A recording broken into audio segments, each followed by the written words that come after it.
This is a supine pullover breathing drill, really helpful for addressing the rib flare as we think about exhaling behind the ribs and maintaining control of the rib cage position without just kind of flaring and extending and letting the sternum elevate. So we're in a supine position. This is layering on the supine breathing we've already done, grabbing a band for a little bit of feedback, kind of along the sports bra area or mid back. We're not kind of jamming our low back into the ground. We're just allowing those lower ribs to feel connection to the ground below us. You can utilize a rolled up towel for neck support. We oftentimes have this tendency to kind of crunch the neck down. So this can kind of keep the airway open and allow us to kind of breathe well and avoid that natural chin tuck and neck tension. So I'm going to set up with a light dumbbell and also with the band underneath that lower part of the sports bra area.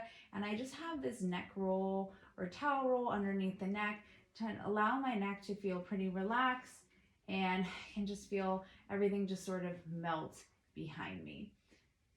Get set up and sense that band kind of on the lower ribs. If it's helpful for you, you can also take a yoga block and place it between the knees or between the thighs so you can exhale and squeeze the block to really feel that connection to the front line of the abs. I'm going to grab a light dumbbell here, so I'm holding 8 pounds, and I'm going to think about reaching the dumbbell up. I want to be cognizant though that I'm not allowing my pecs, my chest muscles to kind of squeeze in. We want to keep everything relaxed through here. And if you're having a tough time with the dumbbell doing that, you can grab a band and just go a little bit wider with your hold. So as I'm reaching the dumbbell up, I'm watching them not squeezing and tensing through my chest because I want my chest to stay nice and relaxed so we can get some good expansion in that area. I'm allowing my shoulder blades to lift up off the ground and kind of move along the rib cage as I inhale here. We're going to practice the same breathing, which is that nice controlled inhalation and that long exhale, long ha exhalation to get all the air out. And as we kind of progress, we can add that pause at the end of our exhale. So I'm going to go through a few cycles here, just reaching up. As soon as I go kind of right around here, you'll notice my lower ribs want to pop up off the ground. So we don't have to start completely vertical. We can even start a little bit in front of us because typically if we are in that ribs flared position, we have limited overhead flexion. We're not able to control that rib position as we go overhead. So totally okay if you're not starting all the way back here. You can probably maybe start more around here or directly overhead depending on your overhead range of motion. Lifting up off the ground.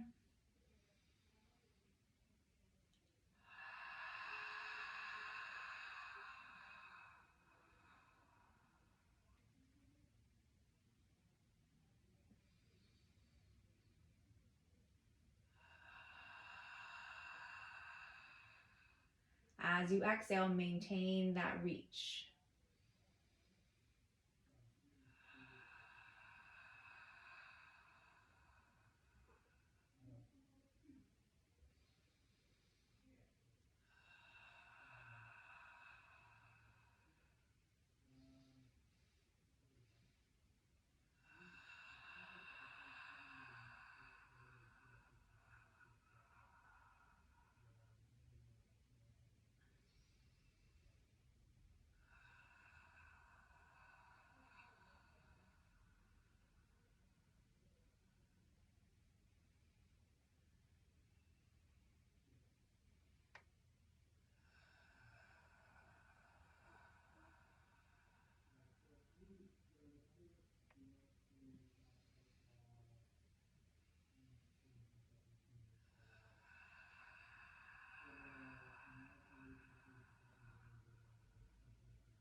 So with that supine pullover, as you're inhaling, you're maintaining that push up off the ground with the shoulders, but without kind of crunching down through the chest muscles.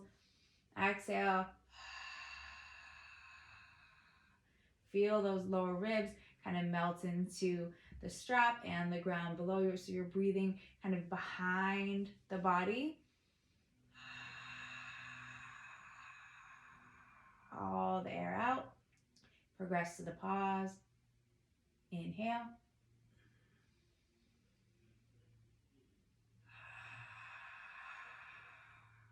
So being able to work on that overhead range without flaring through the ribs and maintaining that control, keeping those deep abs on.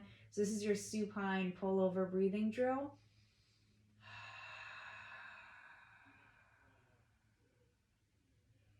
Really working on that overhead flexion to help with that rib flare.